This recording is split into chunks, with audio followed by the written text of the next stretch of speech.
उच्च कोटि के आप जैसे संत मिल जाएं तो फिर ना जाने कितने ही जन्मों का पुण्य उदय हुआ है। नारद जी कहते हैं महाराज, जब इतनी सहानुभूति उस देवी ने हमसे किया तब हमने प्रश्न किया, हे देवी का सिस्टम आप कौन हो, का विनौ हो, यह दोनों बुढ़े कौन है, और का इमा या जो देवी आपको घेर कर बैठे हैं ये सब कौन है। बद देवी सा विस्तारम स्वच्छ दुखस्य कारणम, हे देवी आप विस्तार पूर्वक समझाइए, आप रोग क्यों नहीं रहे। तब वह देवी ने बड़ा सुंदर परिचय दिया सनातन सनत सनंदन सनातन कुमारों से।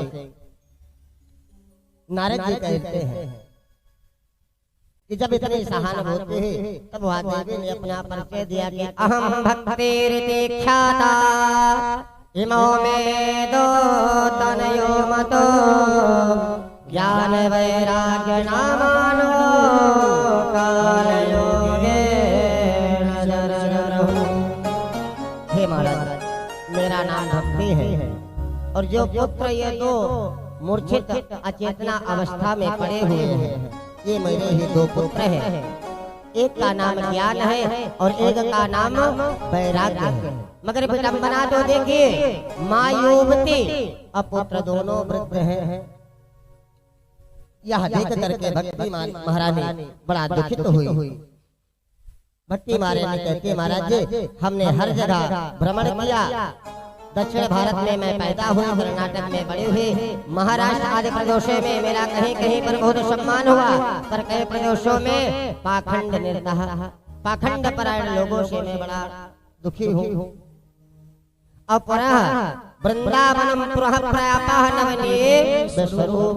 परंतु महाराज जैसे हम वृंदावन पहुँचे तो तुरंत हम युवा हो गए, परंतु हमारे दोनों पुत्र अचेतन अवस्था में मूर्छित होकर गिर गए। क्योंकि वृंदावन में भक्ति बहुत ज्यादा है। यदि भक्ति कहीं देखना हो तो आप वृंदावन चले जाइए, वहाँ बिहारी के ही रंग में सब रंगे मिलेंगे। इतना सुन करके नारद जी ने तुरंत देवी को कहते हैं, देवी आप त्रेता द्वापर सतयुग में बड़े प्रेम के साथ में धराधाम में थे, परंतु कलयुग में भी भगवान श्री कृष्ण कहीं गए नहीं।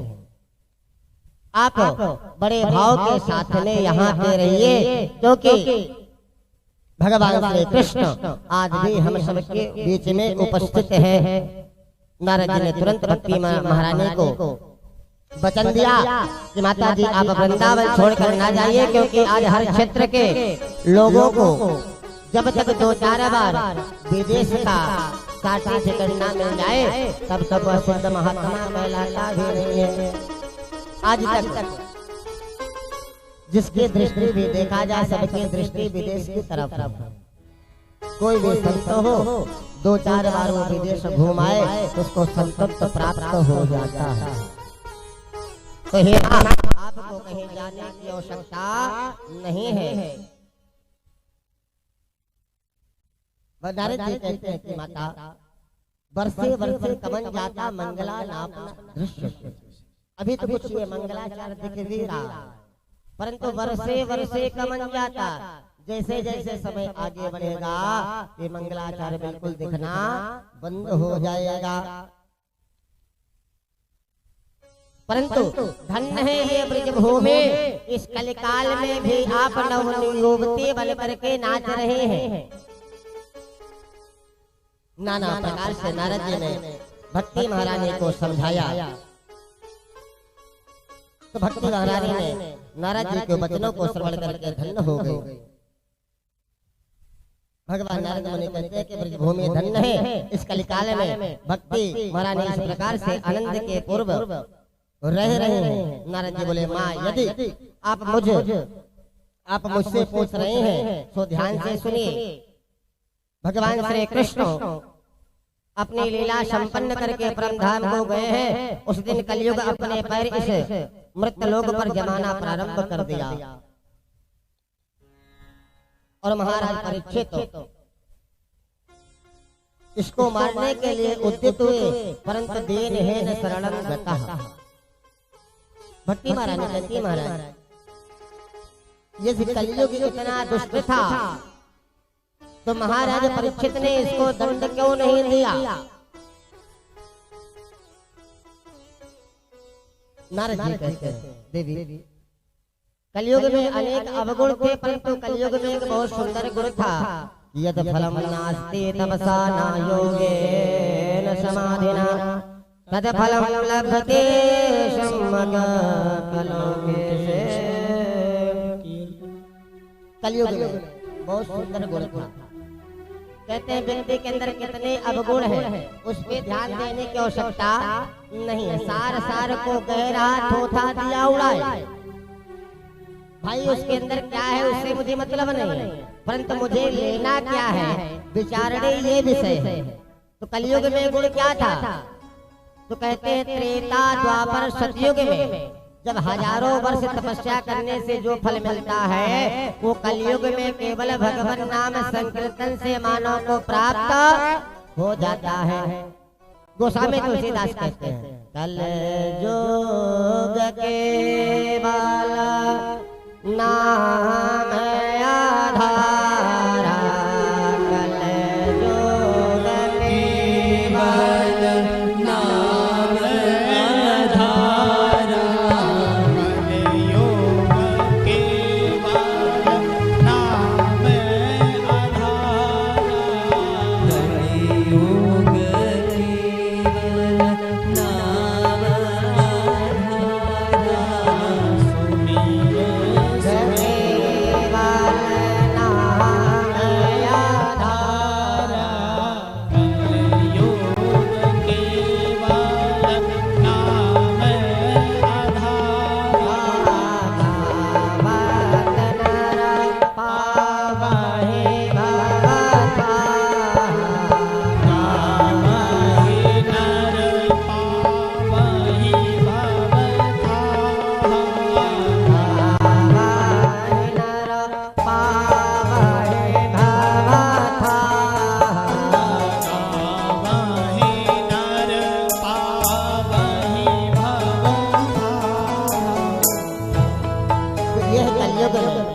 परम गुण था। कहते कलयुग सम नहीं आन युग जो नर करे विश्वास। कलयुग से अच्छा कोई युग नहीं हुआ है,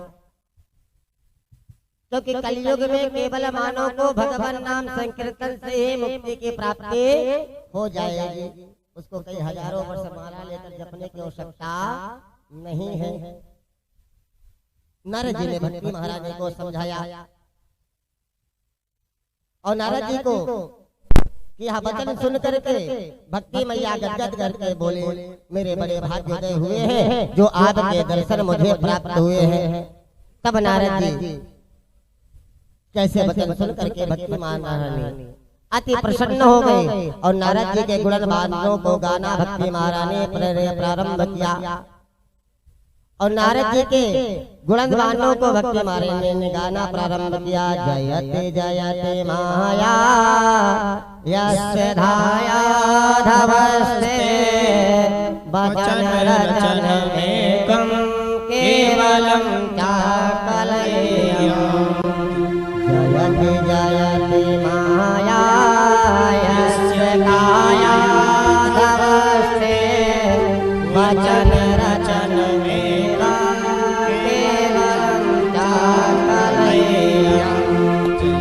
जगति माया यस्य काया धवस्ते वचन रचन मेकं केवलं चाकलय्या। जयति जगति माया यस्य काया धवस्ते वचन रचन मेकं केवलं चाकलय्या। ध्रुवपद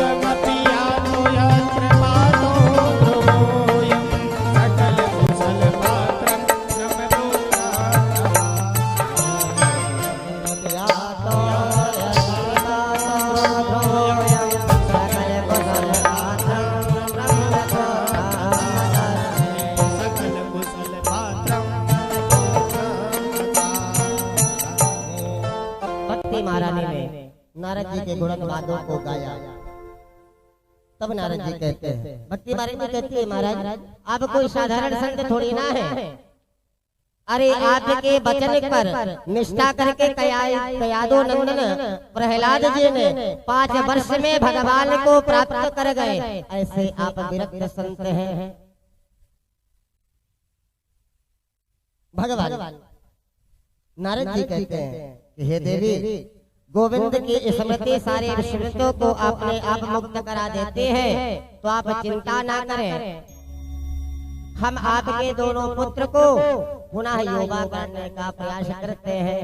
अब भगवान कन्हैया हम सबके बीच में है, अवश्य भगवान कृपा करेंगे।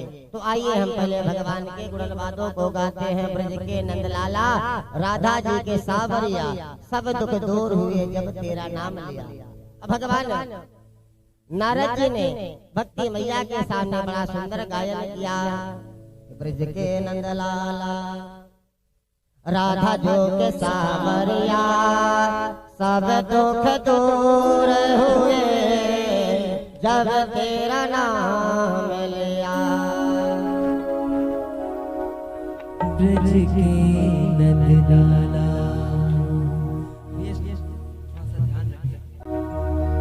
राधा जो के सावरिया, सब दुख दूर हुए जब तेरा नाम लिया। ब्रज के नंदलाला, दोनों हाथों की तालियों के साथ में राधा जो के सावरिया, सब दुख दूर हुए जब तेरा नाम लिया।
विश्व का भरा प्यारा, कौन मिटाए उसे।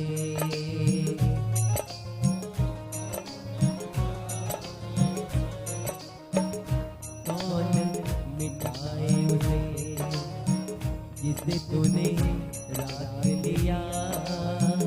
सब दुख दूर हुए जब तेरा नाम लिया। ब्रज के नंदलाला, राधा जो के सावरिया, सब दुख दूर हुए जब तेरा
दुख दूर हुए जब तेरा नाम लिया।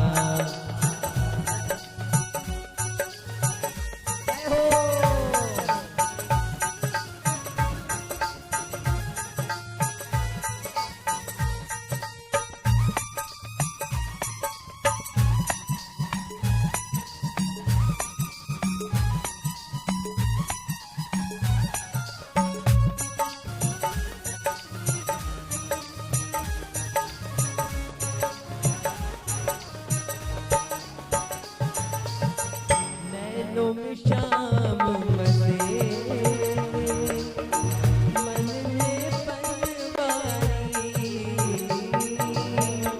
नैनों में शाम बसे मन में बनवारी। दूध बिसराए गई मुरली की धुन प्यारी। दूध बिसराए गई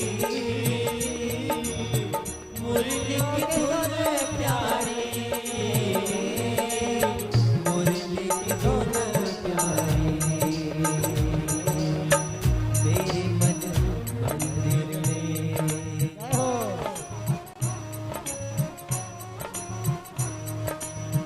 मेरे मन मंदिर में रात रचाओ रतिया। सब दुख दूर हुए जब तेरा नाम लिया। ब्रज के नंदलाला राधा झुके सांवरिया। सब दुख दूर हुए जब तेरा नाम लिया। जब तेरा नाम लिया। जब तेरा नाम लिया। जब तेरा नाम लिया। जब बोलो बोलो वृंदावन बिहारी लाल की जय जय श्री राधे। दोनों हाथ ऊपर उठा करके बोल वृंदावन बिहारी लाल की जय हो। तब नारद जी ने ज्ञान और वैराग्य को स्वस्थ करने के लिए गीता पाठ मुहुर्मुहु गीता का पाठ का उपदेश दिया। ज्ञानम प्रबुद्धताम अरे शीघ्र वैराग्यम प्रबुद्धताम अरे ज्ञान और वैराग्य जल्दी से स्वस्थ हो जाए। परंतु गीता का वेद पाठ सभी कुछ सुना डाला, परंतु ज्ञान और वैराग्य को चेतना क्षण मात्र के लिए आई, फिर भी उसी तरह हो गए। अब तो नारद जी बड़ा चिंतित हुए कि भैया जितना भी चूरन चटनी के सब कुछ चटा तो दिया, परंतु भी ये स्वस्थ नहीं हो रहे, तो करे क्या। तब आकाशवाणी ने दिशा निर्देश किया कि हे नारद जी उद्यम करो, सफलता अवश्य मिलेगी। तो नारद जी कहते महाराज जी उद्यम कैसा होगा? तो कहते कोई संत समझाएगा और यहाँ सत्कर्म संत समझाएगा, सत्कर्म करिए। नारद जी को बड़ा आश्चर्यचकित हुआ कि भाई हमने गीता का पाठ सुनाया, पुराणों का पाठ सुनाया, शास्त्र उपनिषद सब कुछ सुना दिया, जो कि ये सत्कर्म नहीं था क्या? और बतलाएगा कौन? तो बोलते कोई संत बताएगा। तो नारद जी कहते भाई संत का नाम ही बता देते या स्थान ही बता देते, तो हम जाकर उससे पर्सनल मिल लेते, पूछ लेते भैया सत्कर्म क्या है। अब ऐसे संत को ढूंढे तो कहाँ ढूंढे? और नारद जी खोज करते हुए निकल पड़े। और जब कोई संत मिले तो नारद जी कहते थे भैया आप बताइए सत्कर्म क्या है। अब कोई छोटा मोटा संत मिले तो अपने प्रतिष्ठा बचाने के कारण उनको उत्तर ना दे। कोई संत तो मौन का व्रत धारण करके बहाना करके वहां से आगे बढ़ जाते थे, क्योंकि नारद जी कोई साधारण संत नहीं थे, ये ब्रह्मा जी के मानस पुत्र थे। और कहते हैं जब कोई बड़ा संत या कोई बड़ा व्यक्ति कुछ प्रश्न करे तो कोई छोटा व्यक्ति बड़ी जल्दी से साहस नहीं करता है उत्तर देने का। उत्तर भले ही उसे प्रश्न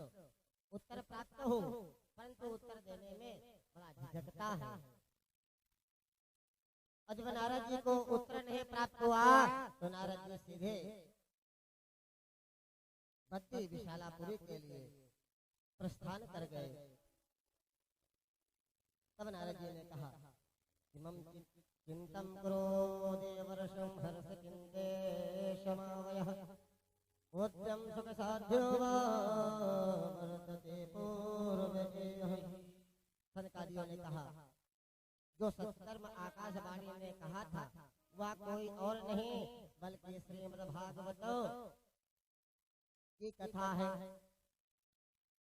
नारद जी ने कहा महाराज आपकी बात कुछ समझ में नहीं आ रही है, क्योंकि भागवत में जितनी भी मीमांसा की गई है सब वेदों की ही मीमांसा भागवत में की गई है। तो महाराज जी इनको तो हमने वेदों का पाठ सुना दिया है, परंतु भी ये स्वस्थ नहीं हो रहे हैं और आप कह रहे भागवत की कथा सुनाइए तो स्वस्थ हो जाएंगे। महाराज कुछ मन में संतोषजनक बात नहीं हुई। सनकादिक मुस्कुराते हुए कहते हैं नारद जी अब आप ऐसे नहीं तो ऐसे समझिए कि भाई कोई घी से पूरी बना रहा हो और उसका घी कढ़ैया में खत्म हो जाए तो सोचे दूध से ही तो घी बना है, तो क्यों ना हम दूध डाल दें और पूरी निकाल लें। परंतु जो काम घी करेगा क्या दूध करेगी क्या? नारद जी कहते हैं महाराज भगवत वेद रूपी वृक्ष का पका हुआ सार श्रीमद् भागवत महापुराण है और जो काम सार करेगा वह वेद नहीं करेगा। बोले जैसे आम का फल, तो कोई आम का फल खा रहा हो और उसके मन में विचार है ये आम इतना मीठा है इसका वृक्ष कितना ना मीठा होगा, और वो फल को फेंक दे और वृक्ष को खाने लगे तो क्या जो स्वाद उसे फल में प्राप्त हो रहा था वो वृक्ष में मिलेगा क्या? जब सनकादियों ने ऐसे उत्तर नारद जी को समझाया तब नारद जी के समझ में बात आ गई। भाग्योदयेन बहुजन्म समर्जितेन सत्संग समाचलते पुरुषो यदा वे। नारद जी ने चारों अग्रणों को प्रणाम किया कि महाराज हमारे कई जन्मों के पुण्य उदित हुए तब आप जैसे संतों के दर्शन हुए हैं।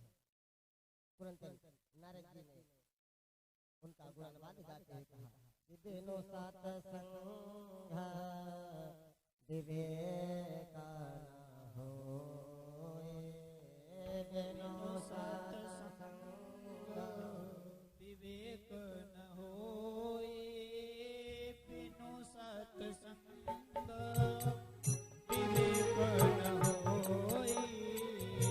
बिनु सत्संग विवेक न होए, बिनु सत्संग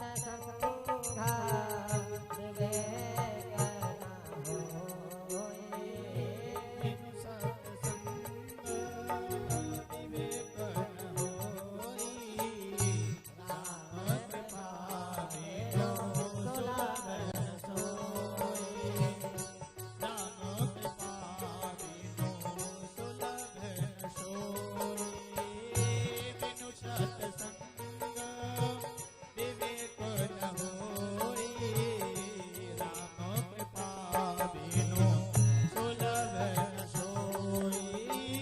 बिनु सत्संग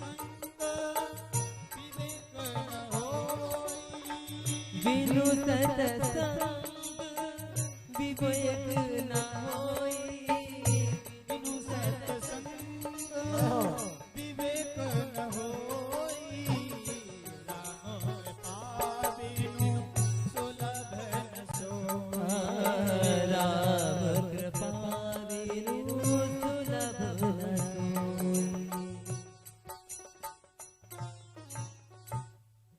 तब नारद जी ने चारों अग्रजों को प्रणाम किया और चारों अग्रजों को प्रणाम किया। कहते हैं महाराज जी अब तो भागवत के संहिता श्रवण करना चाहता हूँ। सनकादिक जी बोले महाराज हे नारद हमें तो एक ही प्यारी जगह लग रही है वो गंगा के पवन पुलेन तट हरिद्वार में कथा होनी चाहिए। तब नारद जी ने बड़ा सुंदर एक मंडप बनाया बालू का और वहां पे कथा आरंभ करने लगे और नारद जी ने गंगा मैया के पवित्र पुण्य पावन तट पर मंगलमय कथा सनकादियों ने प्रारंभ की। ऋषि मुनियों को पता चला तो सब दौड़े दौड़े भागते आते हुए आए। भृगु वशिष्ठ शमन गौतम रश्मो मध्ये सकलो विचिन्द्रियः।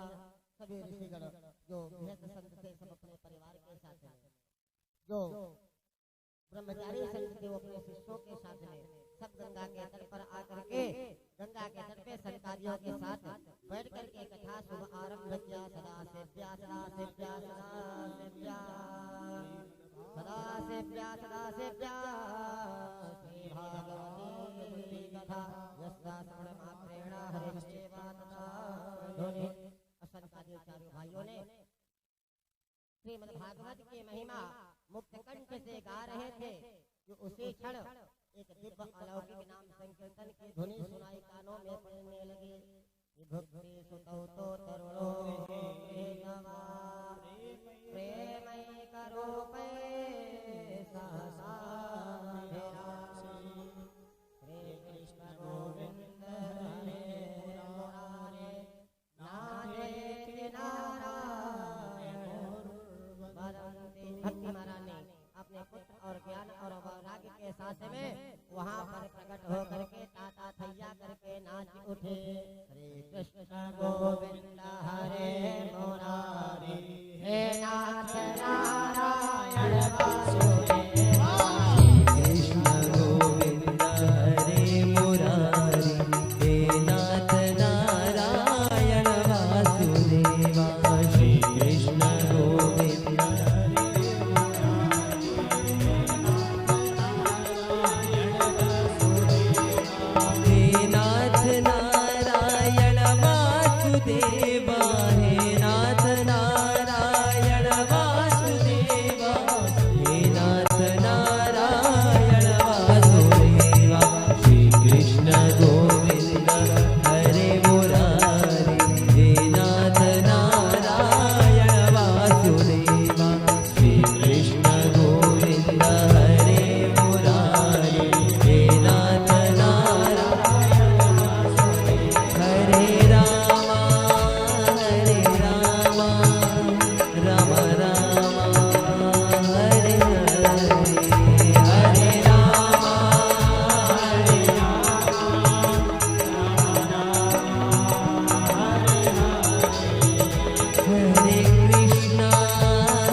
नारद जी ने ऐसे भक्ति महारानी को ताता थैया करते हुए नाचते हुए देखा।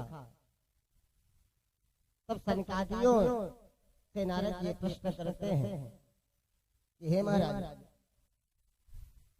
भागवत सुनने से भक्ति ज्ञान और वैराग्य की पुष्टि होते हुए तो हमने देख लिया, तो क्या भागवत सुनने से भक्ति ज्ञान वैराग्य पुष्ट होते हैं कि कैसे कैसे पापों का शोधन संभव होता है, कैसे कैसे पापी इस कथा को श्रवण करके मुक्त हो जाते हैं।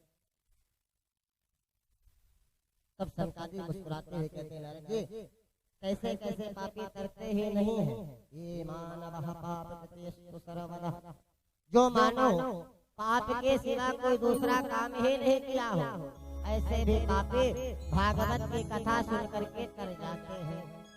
नारद जी कहते हैं महाराज जी, आपकी बात से मैं सहमत नहीं हूँ, कोई ऐसा प्रमाण दीजिए।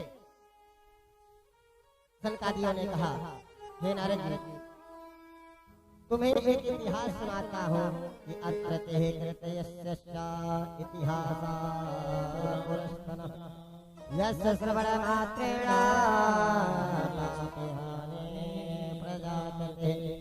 हे ऋषियों, इतना सुंदर पावन इतिहास है, इसके सुनने से ही पापों का नाश हो जाता है।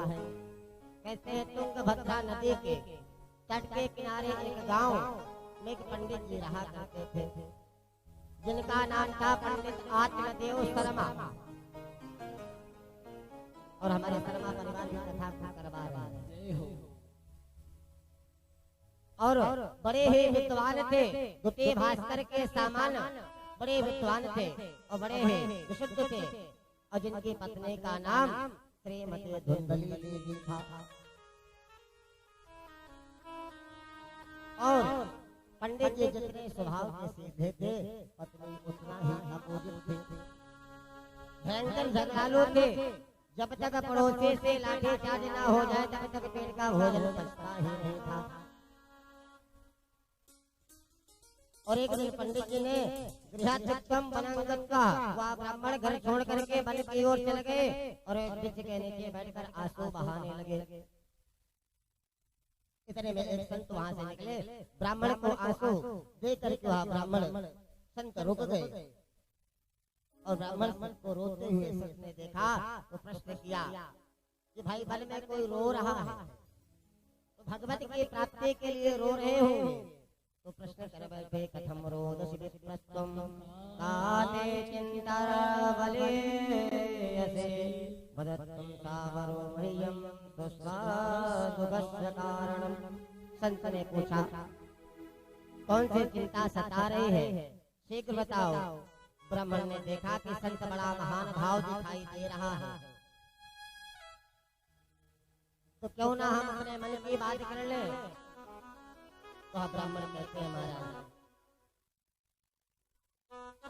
आपसे क्या बताऊं, ना जाने पूर्वजन्म में कितने पाप उदय हो गए हैं कि पूर्वजों को जल देता हूँ, उनके आंखों से आंसू आ जाते हैं, क्योंकि मेरे बाद कोई उन्हें जल देने वाला नहीं बचा है। महाराज जी, एक गैया पाले हैं, परंतु उस गैया को भी कोई संतति की प्राप्ति नहीं हो रही है। और महाराज जी, इतना तो छोड़िए, जो वृक्ष लगाते हैं वो वृक्ष बड़ा तो होता है, परंतु फल नहीं देता है। तो महाराज कुछ मार्गदर्शन अवश्य करिए। पर ये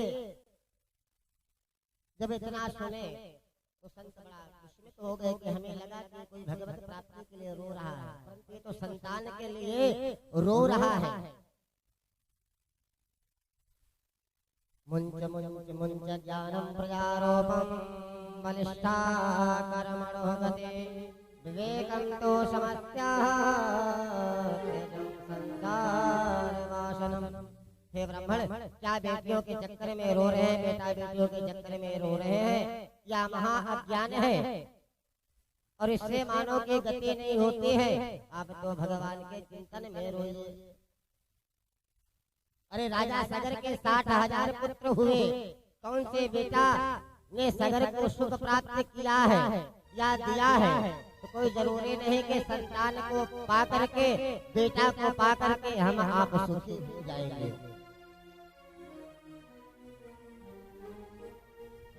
ब्राह्मण ने कहा महाराज उपदेश देते तो मुझसे भी बनता है, आपसे बड़ा सुंदर उपदेश दे देता हूँ। मुझे आपका उपदेश नहीं सुनना है, मुझे तो आप बतलाए कि संतान कैसे प्राप्त होगा। क्योंकि गृहस्थ सरसो लोकम पुत्र पौत्रोत समन्वितः। महाराज जी अब क्या जाने गृहस्थों के यहाँ जब बच्चे छोटे छोटे किलकाली करते हैं, उस क्षण का अनुभव आप कैसे संत जान सकते हैं। तो महाराज जी मुझे तो संतति की प्राप्ति चाहिए। संत जी की ने ध्यान लगाया और ध्यान लगा करके देखा तो संत जी कहते हैं ब्राह्मण देवता तुम तो एक ही जन्म की बात कह रहे हो, हम देख रहे हैं कि तुम्हारे भाग्य में 7 जन्म तक कोई संतान है ही नहीं है।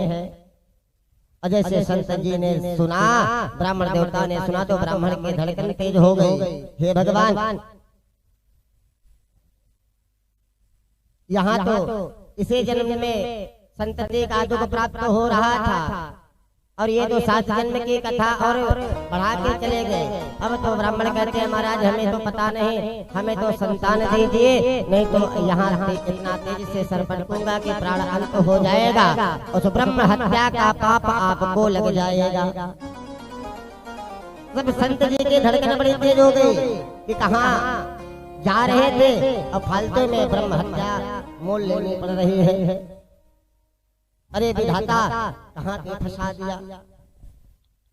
संत जी समझ गए कि यह ब्राह्मण छोड़ने वाला नहीं है। तुरंत भगवान का नाम लेकर एक फल ब्राह्मण के हाथ में थमा दिया। इदं वंशं पत्न्या त्वादत्तं पुत्रो भविष्यते। या फल लेकर जाओ और अपने धर्म पत्नी को खिला देना। और मुझे विश्वास है अपने ठाकुर जी पर कि परमात्मा संतान अवश्य देगा। ब्राह्मण खुशी के मारे उलझ पड़े, अत्यंत प्रसन्न हो गए। कहते हैं महाराज और कोई नियम हो तो बतला दीजिए, कुछ नियम तो नहीं करना है। तब ब्राह्मण कहते हैं नहीं महाराज कोई नियम करने की आवश्यकता नहीं है, भगवान का पूजन पाठ करें और बड़े धैर्य के साथ में जीवन का यापन करें। ब्राह्मण बड़े प्रसन्न मना से होकर के उस फल को लेकर आए और अपनी पत्नी को कहते हैं फल भक्षेण गर्भस्थ गदो गर्भेण दर्शिता स्वल्प भक्षं तयो शक्ये कृहिकारं कते भव। ब्राह्मण देवता आकर के बड़े तेज से अपने पत्नी को आवाज लगाया, अरे सुनती हो। देवी जी ने जैसे सुना तो अंदर से बाहर निकल के आई।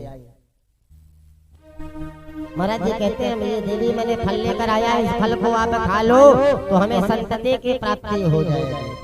धुंधली देवी कहती है महाराज ऐसा हल्ला करे मन लो कि 9 लखा हार लेकर आए हो। हल्ला तो इतनी तेज से किए और लेकर के आए हैं, फल लेकर के आए हैं। और धुंधली ने उस फल को खाया नहीं। धुंधली जाकर के उस फल को रख दिया। कौन इस झंझट में पड़े, पता नहीं कौन सा बाबा दिया है, कैसा फल है, कहाँ से लाया है, बिना जाने मुझे हम कैसे इस फल को खा ले। धुंधली बोले मैं तो सचमुच में फल कहीं खा लिया तो मैं गर्भवती हो जाऊंगी, और कहीं सचमुच गर्भवती हो गई तो यह बात कि जब मेरे पेट में बच्चा होगा तो मेरा भोजन कम हो जाएगा। भाई गर्भ बढ़ेगा तो भोजन भी कम हो जाएगा और शरीर में बड़ी कमजोरी आ जाएगी। और कहीं उसी समय घर में आग लग गई तो हमें बच जाएंगे, बाकी तो सब भाग जाएंगे क्योंकि शरीर उस समय कमजोर हो जाएगा।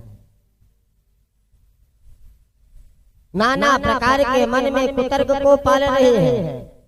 इतने में धुंधली की बहन वहां पर आ गई। धुंधली बोली बहन तो ठीक आ गई।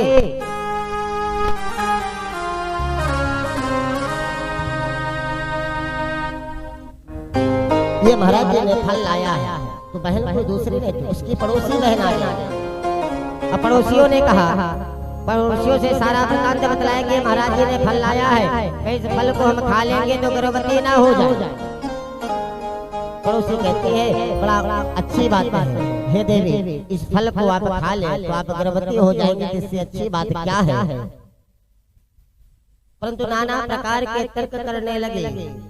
बोले हम फल खा लेंगे तो शरीर चलेगा नहीं, भोजन भी कम होगा, कहीं भूकंप आ गया तो पंडित जी तो बच जाएंगे, हम ही मर जाएंगे।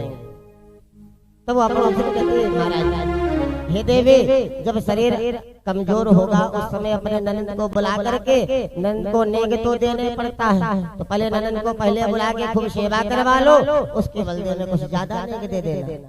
अरे धुंधली कहती है देवी तुम जानती हो मेरी ननद एक नंबर की चुट्टी नहीं, यदि उसको एक महीना के लिए हमने बुला लिया तो पूरा घर ही खाली कर देगी।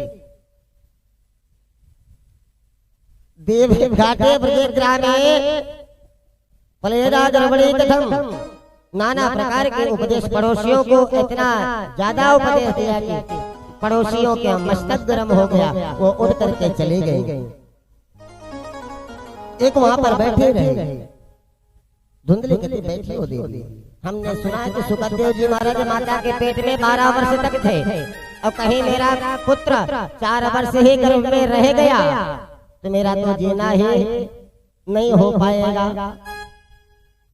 तदा में मरणम भवेत, कहीं 4 साल रह गया तो मरना संभव है। लालने पालने दुखम प्रसूतस्या वर्तते, बालक के लालन पालन में बड़ी दिक्कत जाते हैं। एवं कुतर्क योगेना यत् फलम नैव भक्षते, धुंधली ने इतना कुतर्क किया, इस कुतर्क को करके उस फल को खाया नहीं। और पति देव लौट कर शाम को आए और पूछा देवी फल खा लिया? धुंधली ने झूठ बोल दिया कि हाँ हमने फल खा लिया। पंडित जी बड़े सीधे साधे थे, उनको संतुष्ट हो गया। और दूसरे दिन छोटी बहन मिलने के लिए आई और धुंधली बोली अरे बहन तू खूब आई है, आज मेरे चक्कर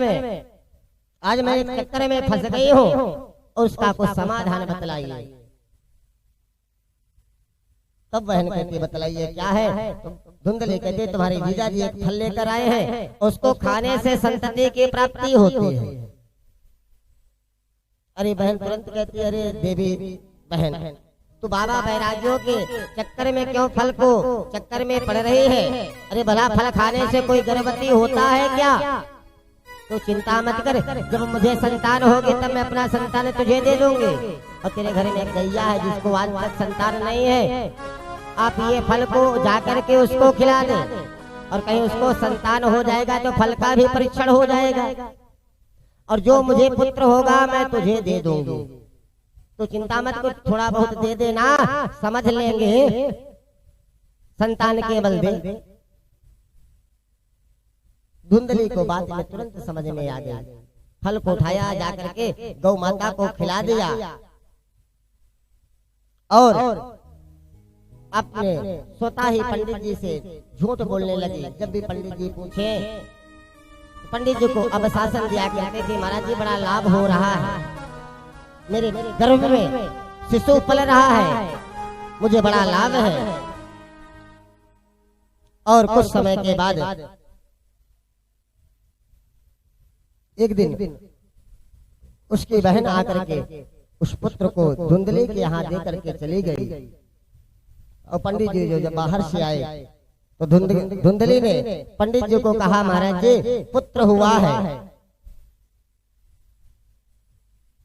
भोले भाले पंडित जी बड़ा प्रसन्न हो गए और बच्चा को गोद में लेकर अपने खिलाने लगे। तत्सर्वा सुंदरम दिव्यम निर्मलम कनकांबरम, पंडित जी खुशी से नाचने लगे। उसके ठीक 3 माह बाद जो फल को धुंधली ने गौ माता को खिलाया था उसको भी एक संतान की प्राप्ति होगी। एक बच्चे को जन्म दिया गौ माता ने, परंतु विलक्षण तो वो कि पूरा शरीर मानव के जैसे, कान गाय के जैसे, और गाय के कान गाय के जैसे होने के कारण उनका नाम गोकर्ण पड़ा था। संत जी की अब खुशी का तो पारावार ही नहीं, कहते भाग्योदयेन बहुजन्म समर्जितेन भाग्योदयोऽधुना जाता आत्मदेवस्य पश्यतां धेनवः बालकः देवादेवरूपते कौतुकम्। धेनवा वाला प्रसोतस्तु देव रूप ही पति कुष्टिकः। विधाता का कौतुक देखिए कि एक गाय ने मानव पुत्र को जन्म दिया। अरे पंडित जी के तो भाग्योदय का कोई पारा बारे नहीं, कहाँ एक पुत्र नहीं हो रहे थे, अब तो दो दो पुत्र हो गए। पंडित जी बड़े आनंद के साथ में रहने लगे और एक दिन अपने पुत्रों को नामकरण करने के लिए पंडित जी तैयार हो गए। तो जो गाय के जैसे पुत्र दिखता था उसका नाम गोकर्ण रख दिया, और जब दूसरे पुत्र का नामकरण के करने की बारी आई तुरंत देवी जी आ गई। अरे महाराज, पेट में हमने 9 महीना रखा और नामकरण आप कैसे कर देंगे? अरे मेरा नाम धुंधले तो मेरे बेटे का नाम धुंधकारी, जथा नामा तथा गुणा। शास्त्र कहता है कि नाम का बड़ा असर पड़ता है। तो धुंधकारी, धुंध का अर्थ होता है अंधेरा। जब कोहरा पड़ता है तो आप कहते हैं धुंध पड़ा। ये धुंध नहीं था, ये धुंधोकारी था, जो दूसरे को लड़ाने वाला हो। यद कालेन यतो जातो तरुणो नवतन्यो गोकर्णो पंडितो ज्ञाने धुंधकारी महाखलो। बालक जो जो बढ़ते गए गोकर्ण जी उतने ही प्रकांड विद्वान हो गए और धुंधकारी उतना ही दुष्ट दुराचारी होता चला गया। गोकर्णो पंडितो ज्ञाने धुंधकारी महाखलो। दोनों ही प्रतिष्ठा कमाई, ऐसा नहीं कि एक ने नाम कमाया है, नाम दोनों ने कमाया। एक विख्यात हुआ, दूसरा कुख्यात हुआ। स्वातिष्ठं कहां गच्छामि क्वामे दुःखं व्योमते। और ऐसे महान पंडित श्री गोकर्ण महाराज जी हुए और धुंधकारी तो चोरी करने लगा, दुराचार करने लगा, इसमें प्रवृत्त होकर के जुआरी बन गया और जितना धन था एक एक करके सब लुटवाने लगा। और एक दिन तो घर के बर्तन तक उठा कर लेकर के जा करके बाजार में बेच दिया। इसलिए कहते पुत्र सपूत तो का धन संचो, पूत का पूत तो का धन संचो। हमें अपने पुत्र को खाली संस्कार देना चाहिए, परंतु आजकल के माता पिता बच्चों को पढ़ाते बहुत ज्यादा है। डॉक्टर इंजीनियर बनाएंगे परंतु बच्चों को संस्कार नहीं देते।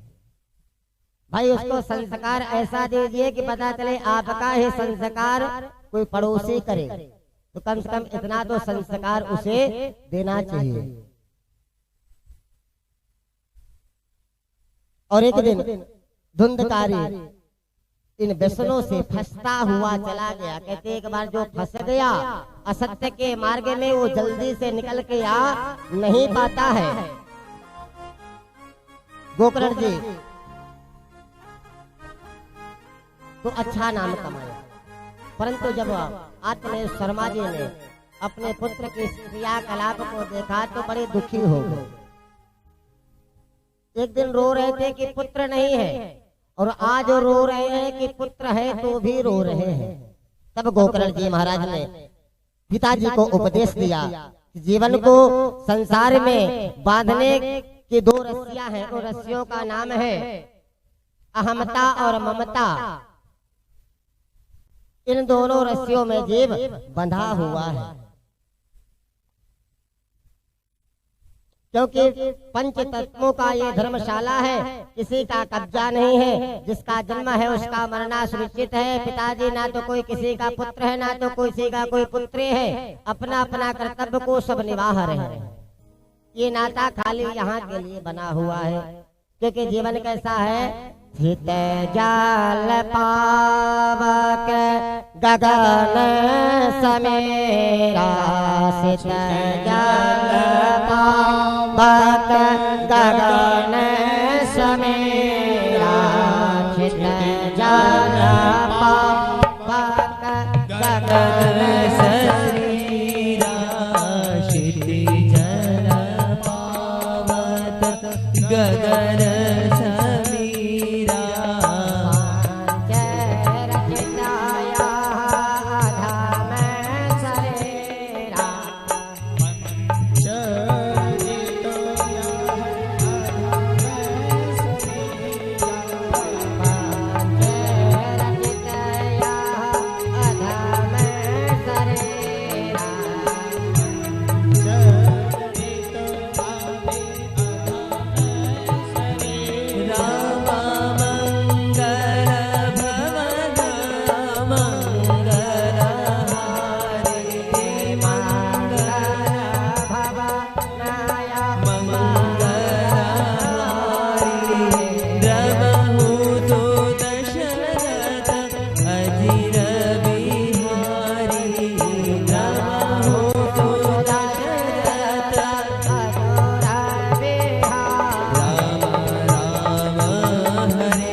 गोकर्ण जी ने अपने पिताजी को बड़ा सुंदर उपदेश दिया कि पिताजी, ये दो रस्सियां हैं, अहमता और ममता के, इसलिए इस माया रूप रस्सी में ज्यादा फंसने की आवश्यकता नहीं है, क्योंकि ये जीवन नाशवान है।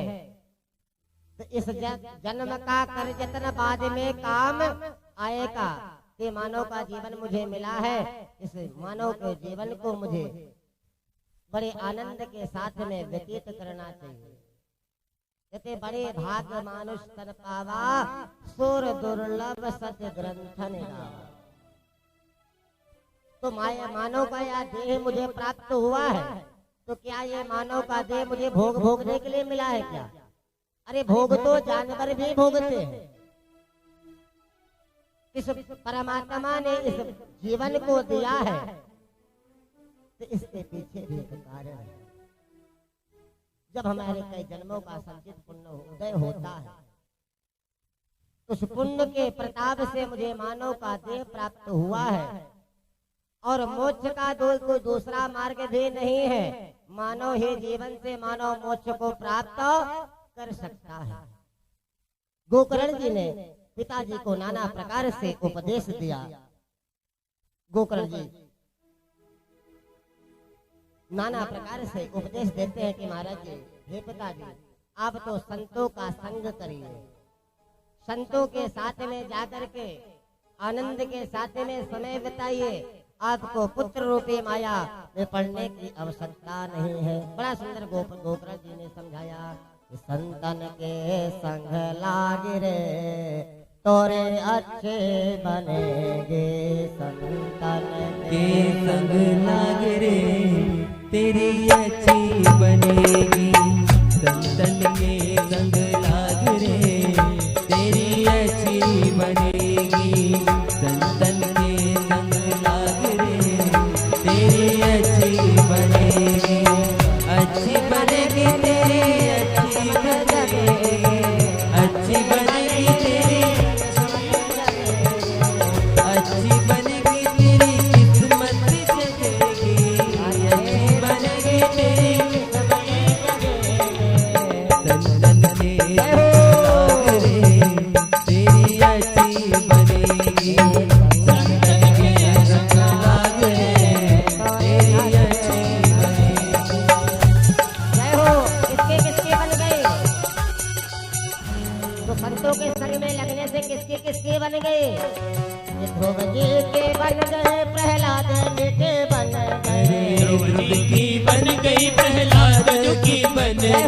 ध्रुव जी की बन गई, प्रहलाद जी की बन गई। प्रहलाद जी की बन गई, प्रहलाद की बन गई, प्रहलाद की बन गई, प्रहलाद की बन गई। मन को कहाँ लगाना है? मन को लगाना कहाँ है? तो हर कीर्तन में लाग रे, तोरे अच्छे बने। अरे हरि कीर्तन में लाग रे, तेरी अच्छी बनेगी। संतन के संग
दाग रे तोरे अच्छे बनेंगे।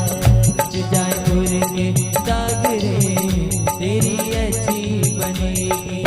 तन तन के संग लाग रे तेरी अच्छी बनेगी।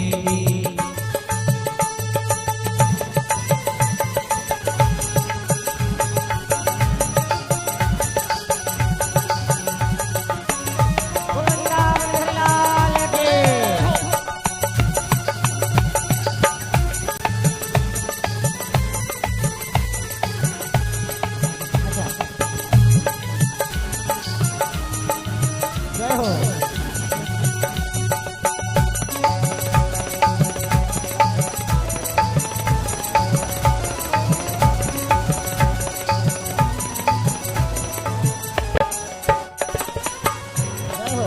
और संतों के संग में रहने से क्या क्या बढ़ता है? तो संतों के संग रहने से ये चीज बहुत जल्दी बढ़ती है क्या? संतों के संग भक्ति बढ़ेगी। संतों के संग भक्ति बढ़ेगी। संतों के संग भक्ति बढ़ेगी। जय हो। संतों के संग भक्ति बढ़ेगी। राम चरण अनुराग रे तोरे अच्छे संतन के संग लाग रे तेरी अच्छी बनेगी। संतन के संग लाग रे तेरी अच्छी बनेगी।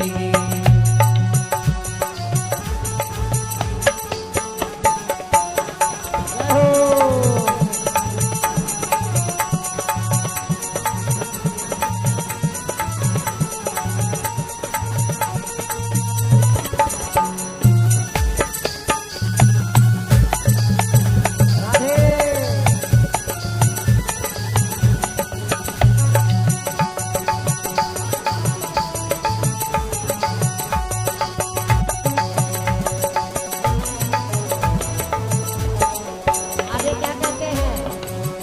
गोकर्ण जी आगे क्या कहते हैं? ये मोह रूपी माया रूपी भव जंजाल में मानव फंसा हुआ है। कि मोह रात्र में बहुत दिन खोया। मोह निशा में बहुत दिल सोया।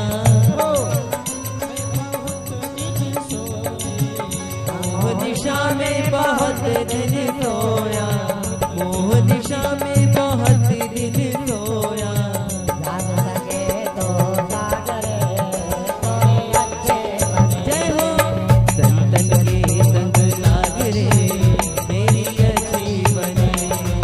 संतन के संग लाग रे तेरी अच्छी बनेगी।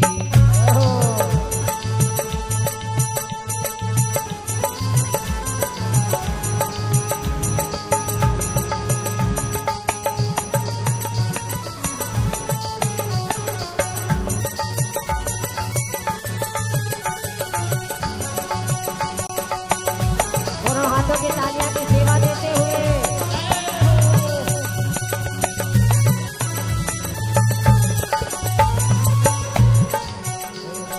कहत कबीर सुनो भय साधो। कहत कबीर सुनो मैं साधो। कहत कबीर सुनो भय साधो। कहत कबीर सुनो मैं साधो। होए तेरो बड़ो भाग रे तोरे अच्छे बनेगे। संतन के संग लाग रे तेरी अच्छी बनेगी।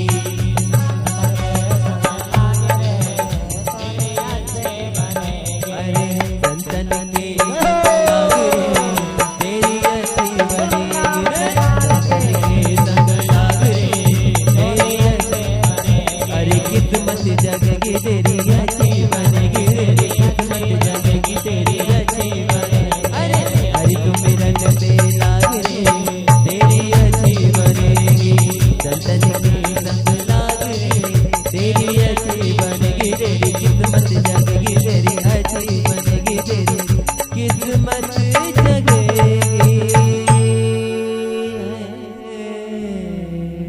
बोल भागवत महापुराण की समय का विशेष ध्यान रखते हुए, समय भी ज्यादा हो रहा है, सभी भक्तगण थक भी गए होंगे। तो आइए हम सिद्धता थोड़ा कथा में देते हैं। कहते इस प्रकार गोकर्ण जी महाराज पिताजी को उपदेश दिए और तीर्थ यात्रा के लिए निकल पड़े। इधर धुंधकारी बहुत लूट लपेट किया करता था, आए दिन नाना प्रकार से चोरी चमारी किया करता था। कुछ समय के बाद उसने 5 गणिकों को संगत प्राप्त कर लिया और जो भी चोरी करता था वो ले जाके उस गणिकाओं को दे दिया करता था। और वो गणिका धन के लोभ के कारण धुंधकारी के साथ लिप्त रहा करते थे। और समय जैसे आगे बढ़ता गया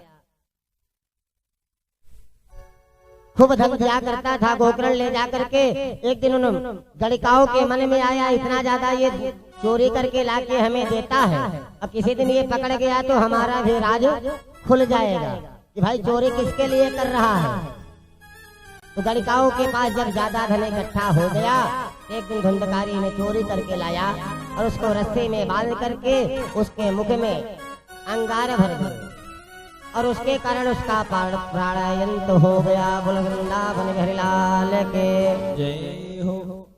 और जब गोकर्ण जी को पता चला कि हमारे भाई साहब की मृत्यु हो गई, वह हम भ्राता तो देश में धुंधकारी नामतः शुक्रदेवो देवर्षं ब्रह्मत्वानाशुते गमः।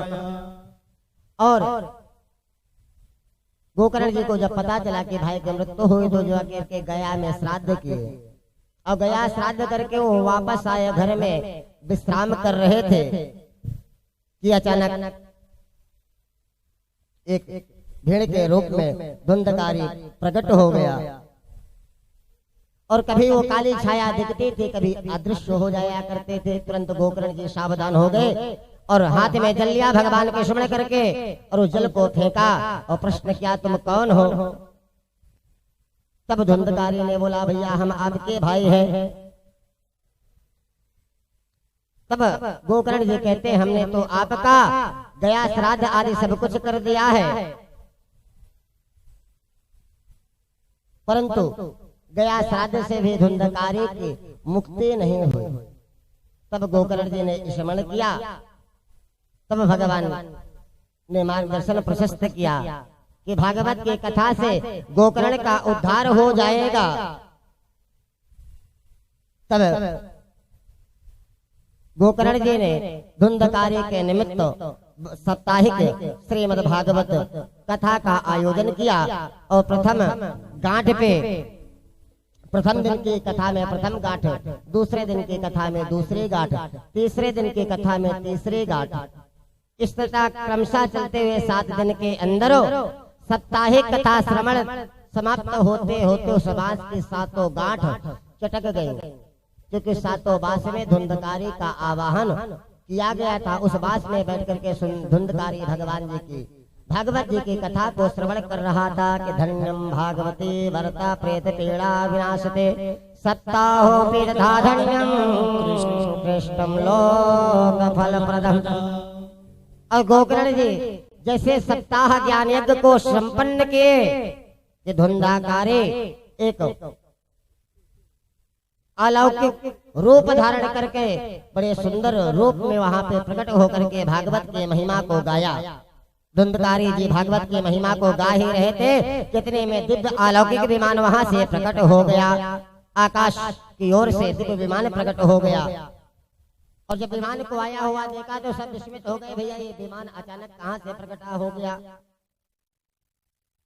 और भागवत भगवान के पार्षदगण आए और धुंधकारी को ले जाकर के विमान में बैठा लिए।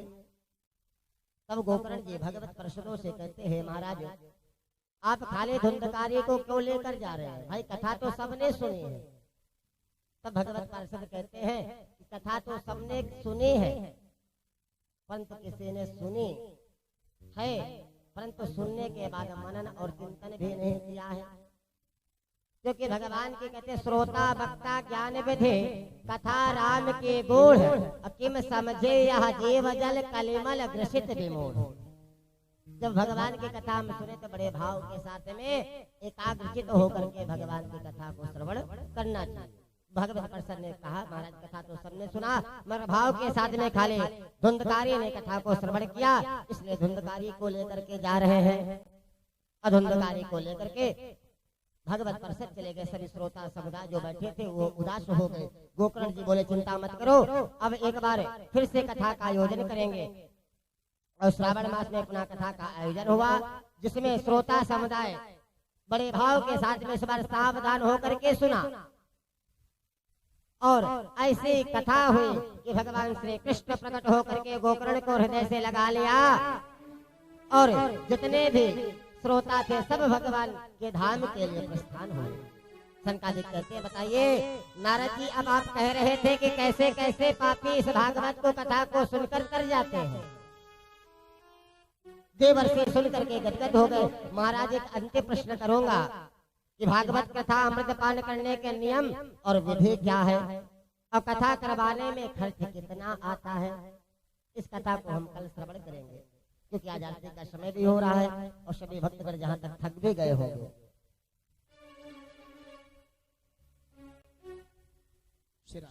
आइए हम आरती की तरफ उद्युत होते बोल वृंदावन बिहारी लाल के, भक्त वत्सल भगवान के, श्री नारायण भगवान के।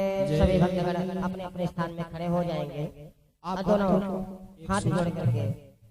पूज्य महाराज श्री का के मुखार बिंदु से जो आप भक्तों को यह भागीरथी गंगा में अवगाहन कराया जा रहा है, तो आप भक्तों से यह हमारी करबद्ध प्रार्थना, जो भी भक्त यहाँ आकर के बैठ करके पूज्य महाराज श्री की कथा श्रवण कर रहे हैं, आप लोगों को ये भी सूचित किया जाए कि ये कथा YouTube लाइव भी चल रही है। पूज्य महाराज श्री का चैनल है पंडित धीरज कृष्ण शास्त्री। आप लोग यह नाम YouTube चैनल में ढूंढेंगे, पूज्य महाराज श्री का चैनल निकलेगा। आप लोग चैनल को सब्सक्राइब करें, शेयर करें और ज्यादा से ज्यादा जन तक पहुंचाने का कल्याण करें, जिससे आप भक्तों का मानव कृतार्थ होगा। YouTube चैनल पंडित धीरज कृष्ण शास्त्री जी महाराज आप लोग डालिए और सब्सक्राइब करिए। कल पुनः 3 बजे से 6 बजे तक कथा समय है। आप लोग 3 बजे के पहले आकर के अपना आसन ग्रहण करें और पूज्य महाराज श्री के मुखार बिंदु से सुंदर कथा श्रवण कर अपने मानव जीवन को कृतार्थ करें।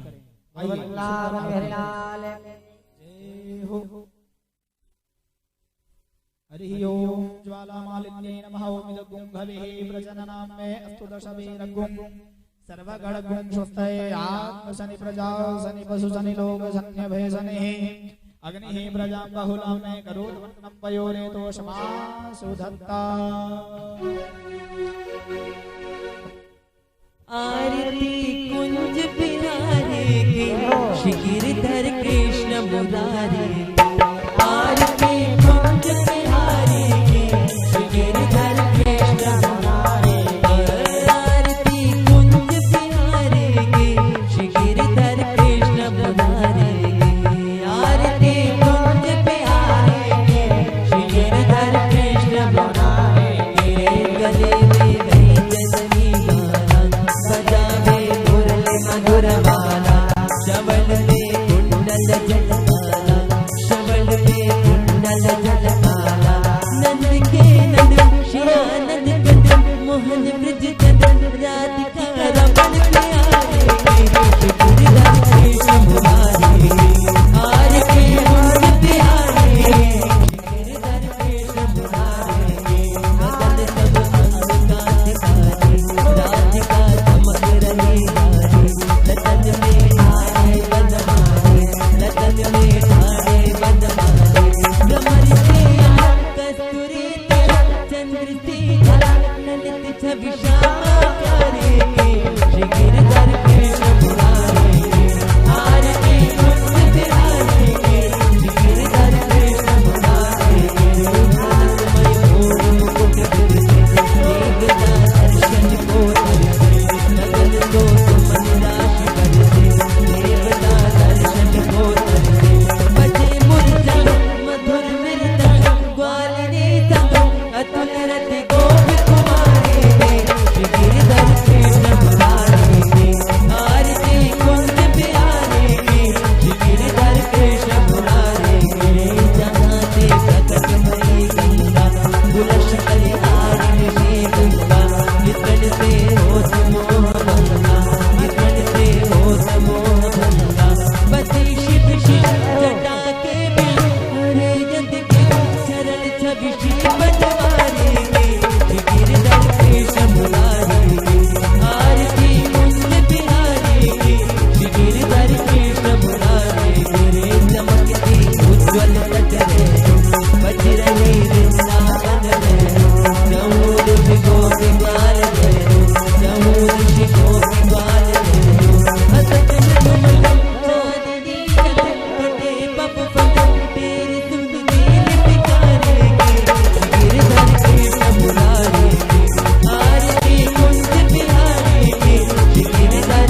गुरुर्विष्णु गुरुर्देवो महेश्वरा